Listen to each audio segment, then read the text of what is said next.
Thanks for agreeing to come on and, do this little lesson thing. Because, I've shucked a few oysters in my life, but I'm not an experienced shucker. Excited to do it. I was doing a lot of the shucking classes that we used to do here in house before the whole, COVID thing happened.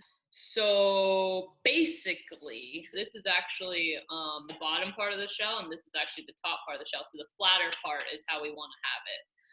Because ultimately what you're going to be doing is going in that hinge, because that's the weakest part of the oyster, and you want to get leverage by putting the knife in between the top and bottom shell. And I'm applying a lot of pressure as I'm pushing the knife in between those two shells. So it's more of like a sink the knife in a back and forth motion. Once you get the knife in, that's when you can do the little pop, and it should come right open for you, okay? And then once you have it here, it's pretty much game over. You're in good shape.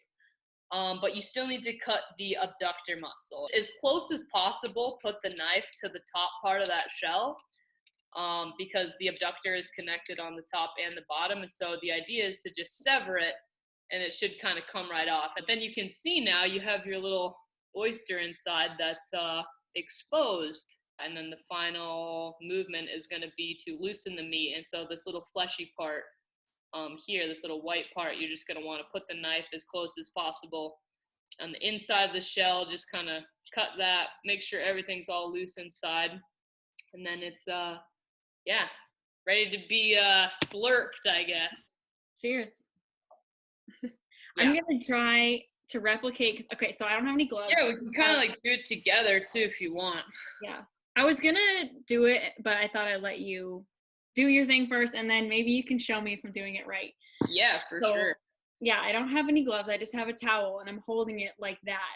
I'm thinking right now at this point, I have the tip of my knife fully sunk in. It's like I can't go anymore. So I'm going to try to do that lift up kind of motion. So I'm just going to go. Boop. Yeah. Okay, I just got right it. in. I just cut off the top. There you go. She's got the abductor. And so now all I'm going to do is just, because I'm a flipper, like I always try to flip it, and I know that you don't have to do that but that's like a good shuck. Yeah, that's a great shuck. And so I just try to keep that like as intact as possible. And you just take your little knife, kind of just slide it in on the side, kind of like sneak it underneath the meat so as not to rip or damage anything. This one turned out pretty good. Oh, yeah.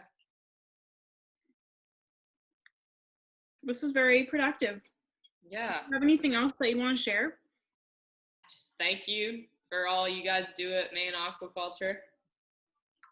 Thanks for showing me how to shuck and for just being awesome. Thank you as well for inviting me, and let's get together and after this is all over and do it in person. Yeah, definitely.